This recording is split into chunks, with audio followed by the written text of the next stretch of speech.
Welcome back. Today we're exploring a chilling case that shook Knoxville, Tennessee in 2016, one that still reverberates through the tight-knit community and beyond. As the prosecutor said during the trial, he made a choice in the dark of night to steal a young life and shatter a family's world. Those words would linger in the minds of everyone who followed the story, and they set the tone for a tragedy that felt both surreal and heartbreakingly real. It's a case that many in the area still struggle to talk about without trembling voices and tearful eyes. A case involving a promising young cheerleader named Emma Walker and her ex-boyfriend William Riley Gall, a once celebrated college football player who would become infamous for the violence he inflicted from just outside her bedroom wall. This crime was not just a headline. It was a wound on the community's sense of safety. In the early morning hours of November 21, 2016, a single gunshot cracked the cold night air. The bullet tore into the Walker family home, through the wall of a quiet suburban bedroom, and into the peaceful darkness where Emma Walker, 16, slept. Moments later, an unimaginable horror. Emma, a beloved student, daughter, friend, lay mortally wounded. The news spread quickly once morning light broke over the modest suburban streets. By midday, messages of shock and grief flooded social media feeds and local airwaves. The close-knit neighborhoods of northwest Knoxville, normally preoccupied with school sports, block parties, and church gatherings, were instead bracing themselves to learn what happened. That week, a spontaneous memorial took shape. Students from Emma's high school, many still in their cheer uniforms and football jerseys, placed flowers, candles, and handwritten notes beneath photos of her smiling face. Church leaders hosted prayer vigils, as hundreds of people, many of whom had never met her, arrived to pay their respects. Her funeral drew an overflow crowd, some standing silently in the back of the chapel, many crying softly. Mourners described a hush that fell over the entire service, as though everyone was holding their breath. Outside, the November wind carried leaves across the parking lot, as if nature itself mourned.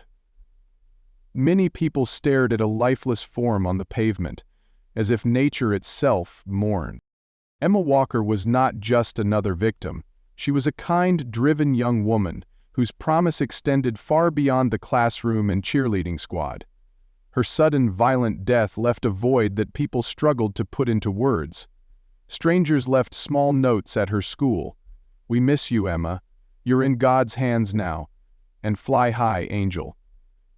The pain cut deep, but so did the resolve. This community would not forget Emma Walker. Her name would be invoked in classrooms discussing healthy relationships, in living rooms warning about stalking and control, and in courtrooms where justice would be demanded.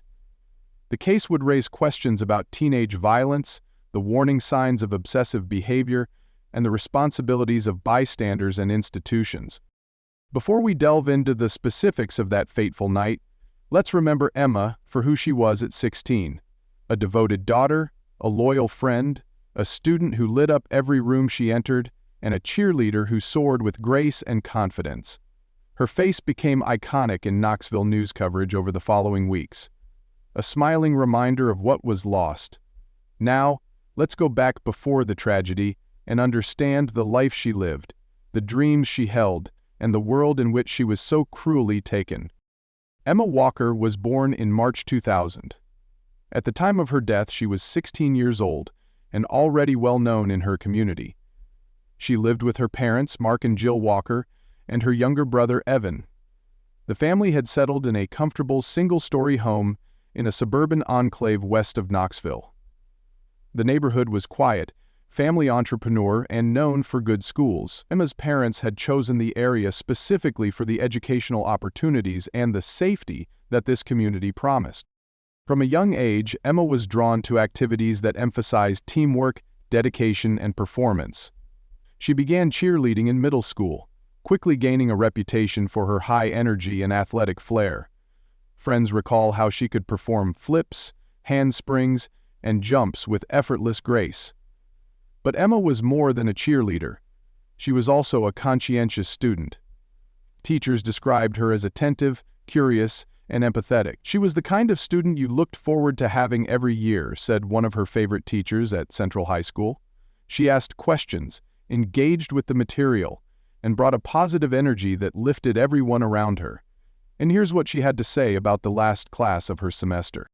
Emma's daily routine might have seemed typical, but it was infused with her personal touches. She woke early, often before sunrise, to style her hair and perfect that signature cheerful smile. She loved practicing new cheer routines in front of her bedroom mirror, working tirelessly to master a new move before performing it for her squad.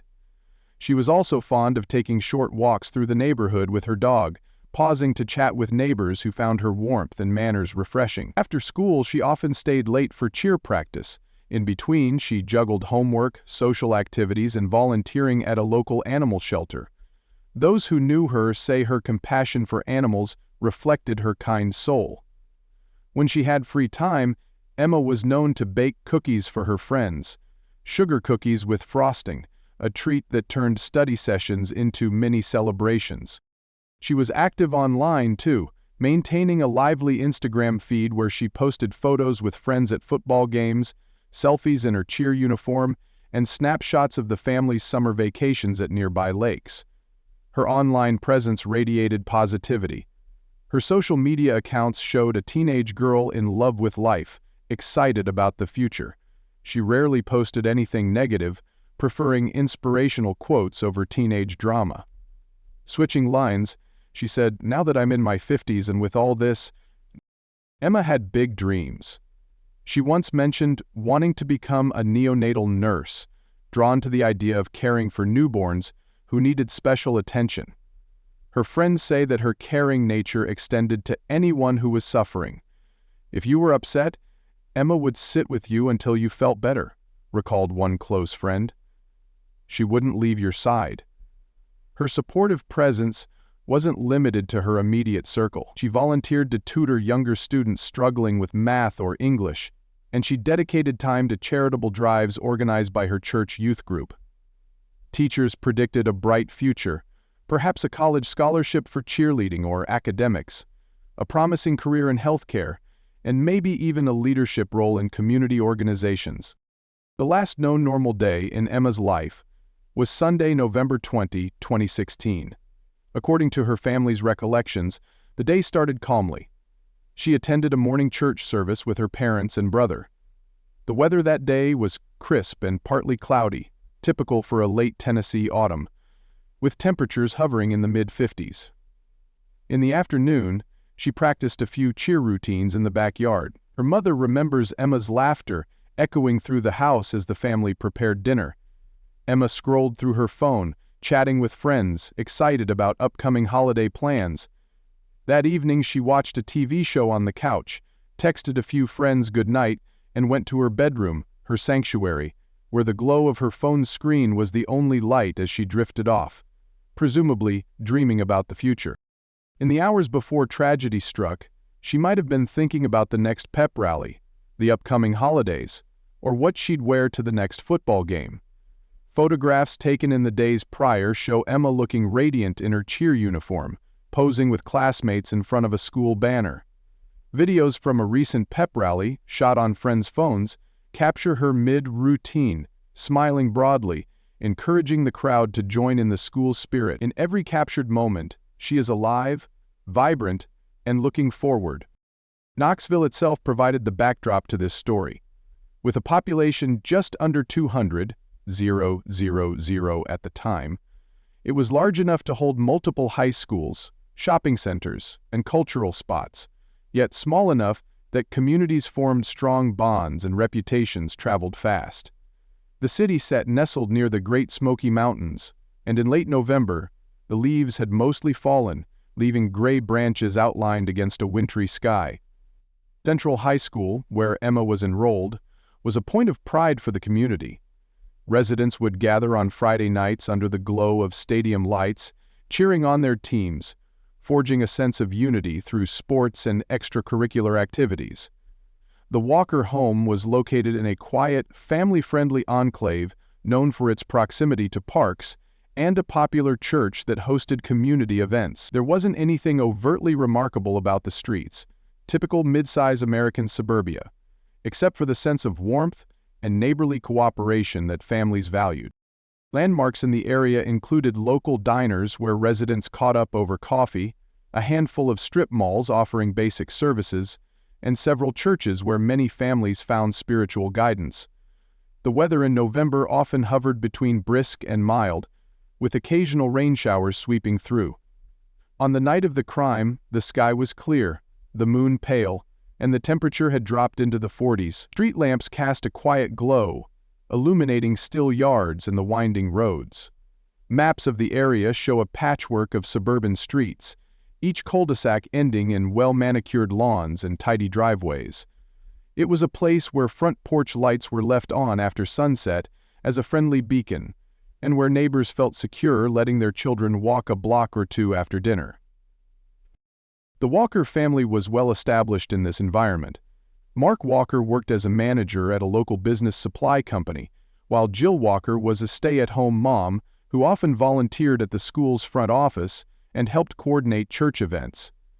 Evan, younger than Emma by about 2 years, looked up to his sister, admiring her popularity, her kindness, and her knack for balancing academics with extracurricular life. Their home was modest but comfortable, a place where family dinners were routine, chores were divided fairly, and laughter was common. The Walkers were not wealthy by any stretch, but they were stable middle class and respected in the neighborhood. They attended community gatherings, supported local fundraisers, and contributed to their church's outreach programs. Mark and Jill were known to neighbors as attentive, loving parents who kept a close eye on their children's activities without being overbearing. They monitored Emma's social media usage, asked about her friends, and encouraged her academic and athletic pursuits. Recent family events included a small celebration of Emma's good performance on a test and Evan's success in a local soccer tournament. They had visited grandparents over the summer, traveling a few hours by car to spend quality time with extended family. The grandparents adored Emma. She would help them around the house and listen attentively to their stories of the past. The family dynamic was healthy. Arguments were small and resolved quickly, often about trivial teenage matters like curfew or phone time. The Walkers valued honesty and open communication, so Emma never felt the need to hide major aspects of her life from them. They were not aware of the extent of the tension between Emma and her ex-boyfriend William Riley Gall, though they had certainly noticed some distress in her demeanor in the weeks leading to the tragedy. Had they known how serious the situation was, they would have intervened immediately. Instead, they trusted Emma's judgment. The family's good standing in the community meant people instinctively rallied around them when tragedy struck, offering casseroles, prayers, and shoulders to cry on. In the days leading up to the crime, subtle signs hinted at a brewing storm. Emma had broken up with Riley Gall a few weeks before. He was a freshman football player at Maryville College, about 20 miles from Knoxville. During their relationship, Riley had earned a place of trust within the Walker household. But as time passed, friends of Emma observed controlling behaviors that set off quiet alarms. He would send her text messages at all hours, demand to know where she was and who she was with. After the breakup, Emma's demeanor changed. She was on edge, according to close friends. On her last day, that Sunday, nothing seemed off. She appeared cheerful, as if moving on with her life. But behind her smile, some uncertainty may have lingered. On the evening of November 20, 2016, Emma's final hours were unremarkable enough to fade into background noise. She texted a friend around 10:15 p.m., discussing an upcoming test in chemistry class. Her last social media post that night was a simple goodnight snap to a friend's group chat, accompanied by a sleepy emoji. No one suspected that outside, in the quiet darkness, a figure might have been lurking. Surveillance cameras from a neighbor's house captured a flicker of movement around 3 a.m. on November 21, just a shadow crossing a patch of lawn. The temperature had dropped, and dew was forming on mailboxes and cars parked in driveways. No one reported hearing the shot that would be fired soon after, or if they did, they mistook it for a distant car backfiring. In the aftermath, when police pieced together the timeline, phone records revealed that Emma's phone had gone dark sometime after 2:45 a.m. Witness accounts were scant. A passing motorist vaguely recalled seeing a car idling nearby. Later, investigators would identify that car as belonging to Riley Gall. The weather that night, clear and crisp, unfortunately allowed sound to carry softly but not distinctly. The only real witness to the horror unfolding would be the walls of the Walker home and the forensic evidence left behind. To understand how such a terrible act could occur, we must look at William Riley Gall. He was 18 years old at the time of the crime. Raised in a nearby community, Riley came from a seemingly ordinary family. He attended the same high school as Emma before graduating a year earlier. Friends and former classmates remembered him as a shy but polite boy who had found a measure of identity through football. By turning to public health to solve the problem, Riley was able to make life-changing progress and perhaps emerged from the crisis as a stronger man, likely to inspire people and help make a difference in the world. On the field, he was known for persistence rather than star quality, but he worked hard and earned a spot on the Maryville College football team as a freshman. His education history was straightforward: solid, if unspectacular, grades, participation in team sports, and a circle of friends that included other athletes and classmates. Riley's home life appeared stable. His parents were middle-class, hard-working people who supported his athletic pursuits. Yet, close friends observed that Riley had a penchant for intense relationships. In the digital age, his online presence showed a mix of typical teenage interests, sports highlights, memes, occasional selfies, but also revealed a subtle pattern. When he dated Emma, his posts often referenced their relationship, sometimes in overly possessive tones. "Without you, I'm nothing," read one tweet posted a few months before the breakup. After Emma ended their relationship, Riley's posts became cryptic and darker in tone. Investigators found a series of deleted messages and DMs where Riley expressed desperation, claiming he would do anything to win Emma back. He had never faced serious legal trouble before.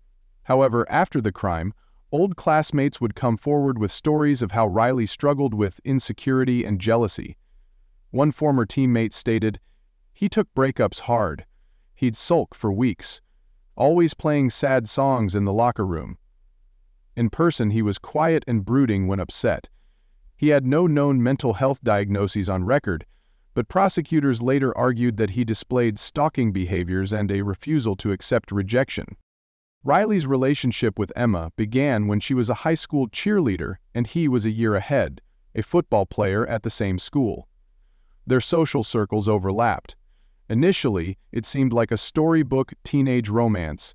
Football player and cheerleader, one woman decided that she wanted to rescue her friends from danger. But as Emma's friends would testify, Riley became increasingly possessive. He criticized her outfits, questioned her friendships, and tried to isolate her. When she finally decided to end the relationship, he bombarded her with messages. At first, they were pleas for forgiveness and reconciliation. Later, they became more desperate. He threatened self-harm, insinuated that Emma couldn't live without him, and made unsettling statements hinting he might harm someone else if she didn't return to him.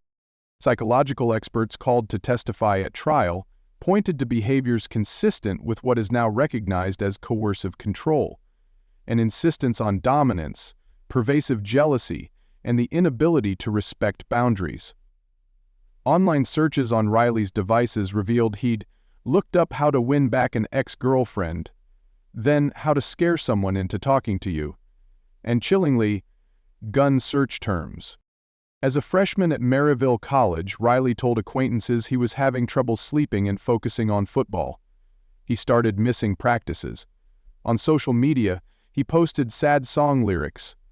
Friends at the college dorm said he talked incessantly about Emma and the breakup, asking for advice on how to get her attention again.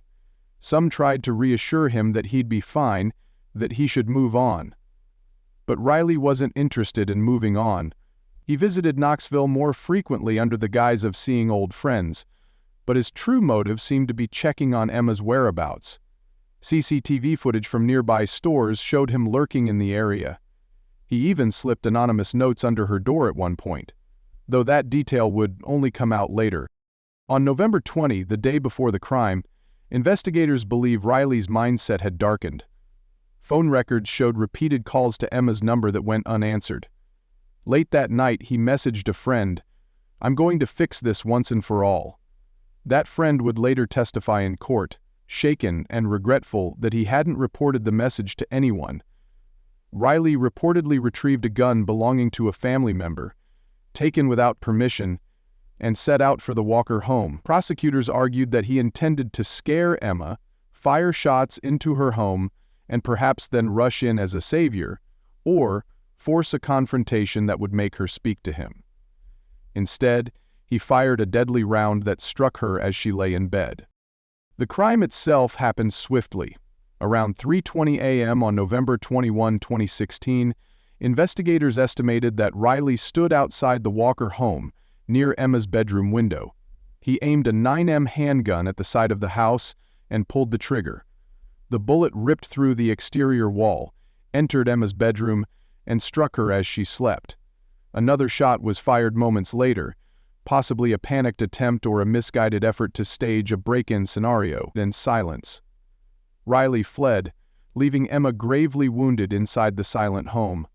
She did not scream. She could not. By the time her parents discovered her unresponsive later that morning, the damage was done. Evidence at the crime scene was minimal at first glance. A small hole in the exterior wall near Emma's bedroom window, a spent shell casing in the yard. Police responding to the 911 call at approximately 6 a.m. immediately recognized that something very wrong had occurred. The Walker home, carefully maintained, now became a crime scene. Investigators photographed the bullet hole, searched the yard for footprints, canvassed neighbors. One neighbor's security camera footage revealed a blurred car idling nearby. Another camera, down the street, showed a figure in a hooded sweatshirt walking briskly at around 3:15 a.m. Phone records and digital evidence began to paint a clearer picture as the hours passed. Emma's phone contained no recent replies to Riley's messages. Riley's phone, once examined, showed that he had been in the vicinity of the Walker home at the time of the murder. Several witness accounts placed Riley near Emma's workplace in the weeks before, and a friend recalled that Riley had mentioned he was desperate to talk to her one last time. Weather conditions that night provided crisp, clear air, ideal for sound to travel but also for a perpetrator to slip away unseen. The moonlight and street lamps were insufficient to alert anyone of the danger. Physical evidence was crucial. Forensic experts matched the bullet that killed Emma to the gun recovered later from a friend of Riley's, who claimed Riley had asked him to dispose of it. The investigation began rapidly. Knoxville police responded immediately to the 911 call placed by Jill Walker after she tried to wake her daughter for school and found her unresponsive. Emergency medical services arrived at 6:12 a.m. and confirmed Emma had no pulse. By 7 a.m., detectives secured the scene, interviewed Mark and Jill, who were in shock and unable to comprehend the horror. Crime scene technicians photographed every detail: the positions of furniture in Emma's room, the trajectory of the bullet hole, the shell casing in the yard. Search efforts extended beyond the home. Officers canvassed the neighborhood, asking if anyone had heard or seen anything suspicious overnight. Most neighbors were asleep, but one mentioned noticing a dark sedan idling around 3 a.m. Another recalled a figure moving along the sidewalk. These leads prompted a review of any available surveillance footage. It was a painstaking process, sifting through hours of footage from multiple security cameras. Forensic analysis of the bullet hole indicated a firing position outside the bedroom window. Ballistic tests matched the bullet to a specific 9mm handgun. The break came when a friend of Riley's contacted police on November 22, stating that Riley had approached him to help dispose of a gun. Alarmed and confused, the friend had stalled, telling Riley he'd think about it. Now, faced with Emma's murder, the friend cooperated fully. This testimony, alongside Riley's suspicious behavior, allowed investigators to focus on him as the prime suspect. Community involvement fueled the investigation. News media ran the story prominently, with local anchors somberly announcing Emma's death and the shocking manner in which it occurred. Within days, social media exploded with posts calling for justice. Students at Central High School were interviewed. Some recalled Riley's presence at school events, his intense stare fixed on Emma. Others remembered Emma confiding that Riley wouldn't leave her alone. Online message boards filled with speculation. Quote, by November 23, police obtained a warrant for Riley's arrest. He was picked up at a relative's house, looking distraught and confused. Officers' statements later described him as evasive at first, but, once confronted with the evidence, he attempted to spin a tale that he had been trying to protect Emma from someone else, that he had fired into the home to scare off a supposed intruder. None of it made sense. Forensic evidence, witness interviews, phone records, and Riley's own inconsistent stories combined to dismantle his defense before it even reached the courtroom. The legal proceedings began with Riley's arrest. He was charged with first-degree murder, among other counts. The arraignment took place at 9 a.m. on November 24 in a crowded courtroom. Media presence was heavy, cameras rolling as Riley appeared in an orange jumpsuit, hands shackled. The prosecution moved swiftly, laying out evidence to justify holding him without bond.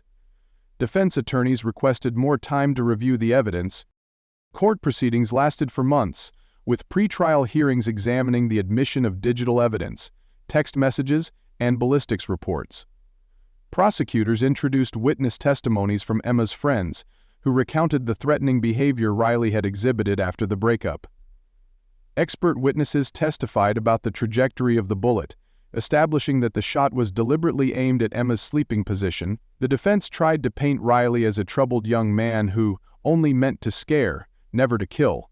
They argued he was emotionally unstable, lacked intent, and was influenced by heartbreak and confusion. But the prosecution countered with one simple fact. He stood outside her window with a loaded gun and fired into her room. That action, they said, spoke louder than any excuses. During the trial, which took place in 2018, the jury heard from ballistics experts who connected the bullet to the handgun Riley had tried to dispose of. Forensic analysts explained the digital trail Riley left behind, texts and calls pleading, threatening, and finally going silent after the shooting. Witnesses described Emma's good character, her kindness, and her attempts to distance herself from Riley. The prosecution closed with an emotional statement. This was not an accident. This was a deliberate act by someone who could not accept that Emma Walker had a life beyond him. Riley himself took the stand at one point, shedding tears, claiming he never intended to hurt Emma. His defense team argued that he acted irrationally, without premeditation, yet the evidence showed otherwise. Prosecution lawyers presented a meticulously documented timeline, including timestamps from security cameras, phone logs, and text messages. They reconstructed the final night of Emma's life, down to the minute, leaving the jury with a haunting image of Riley lurking outside her home in the pre-dawn chill, gun in hand. The verdict came after several hours of deliberation, guilty of first-degree murder. The judge pronounced a life sentence, ensuring Riley would face decades behind bars before the possibility of parole. Family members of Emma Walker wept quietly, holding each other as the magnitude of the decision weighed on them. The community watched from the gallery, relieved that justice had been served, but no less heartbroken that Emma was gone. There were no appeals that altered the outcome significantly. Riley remains in prison, the memory of his crime etched into the legal records. The impact and aftermath of Emma Walker's death spread far beyond her family home. The community was stunned. In the weeks after the verdict, local leaders organized forums on domestic violence and teenage relationship abuse. Schools invited counselors to speak to students, encouraging them to report signs of stalking or harassment. Emma's parents, though devastated, eventually found the strength to speak publicly, urging other parents to pay attention to warning signs and to take their children seriously when they say someone makes them uncomfortable or afraid. Media coverage examined the red flags missed, the subtle cues that something was wrong, behaviors that in hindsight appeared glaringly obvious. Legislative changes were discussed in Tennessee's state assembly, focusing on early intervention in abusive teenage relationships. While no major law was passed directly because of Emma's case, it fueled ongoing conversations about providing resources in schools for students experiencing harassment from peers or ex-partners. Memorial services were held yearly at Central High School, and Emma's cheer squad retired her uniform number. A small scholarship fund was established in her name, awarded each year to a student who exemplifies kindness, academic diligence, and community spirit. Qualities Emma embodied. Her family gave statements of gratitude to the community and the police department, acknowledging the collective efforts that brought justice. They also expressed hope that Emma's legacy would help prevent future tragedies. The long-term effects included heightened vigilance among residents. Parents became more involved in their teenagers' online lives, monitoring relationships and encouraging open dialogue. Churches and youth groups offered workshops on healthy communication and boundaries in dating. Mental health professionals reported an uptick in teenagers seeking help for relationship anxieties. Knoxville, once quietly confident in its suburban tranquility, learned a harsh lesson about hidden dangers lurking within seemingly ordinary lives. In time, the raw pain softened into a solemn memory. The Walker family, while forever changed, chose to honor Emma by living in a way that reflected her values. They volunteered more, reached out to those in need, and spoke at local events. Emma's friends graduated from high school, carrying her memory into their futures. Some pursued careers in social work, nursing, or psychology, citing Emma's story as motivation to help others. Social media campaigns emerged. Remember Emma, Stop Teen Abuse, and local influencers and educators spread awareness, using her story as a cautionary tale. Support systems sprang up, including a dedicated hotline at the school for reporting harassment or stalking behaviors. Teachers were trained to spot warning signs and intervene proactively. The tragic event led people to speak up rather than remain silent, to support one another in times of distress, and to protect those who might be vulnerable. The current status of Riley's incarceration remains a muted footnote. Behind bars, he lost the prestige he once enjoyed as a college football player. He is known now only for the life he took and the pain he caused. Emma Walker's story, however, lives on in the community she loved and that loved her back.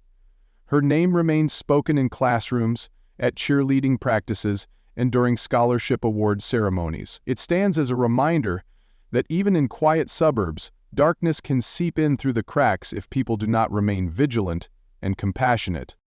As we close this chapter, let's remember Emma Walker not as a victim defined by her end, but as a kind-hearted young woman who deserved a bright future. Her murder was a senseless act that taught a community difficult lessons about love, control, and violence. The implications are clear. We must recognize the signs of dangerous relationships, support those who feel trapped, and uphold justice wherever it's threatened. In doing so, we honor Emma's memory and ensure her death was not in vain. Don't forget to like and subscribe for more true crime stories. Leave a comment below. What do you think communities can do to prevent tragedies like this in the future? Have you witnessed warning signs in your own circles? Let's discuss and learn from these devastating experiences so that we can help someone else, somewhere, before it's too late. And if you found this story compelling, consider checking out similar cases that highlight the importance of early intervention in toxic relationships. The more we understand, the better prepared we are to prevent another haunting whisper through the wall.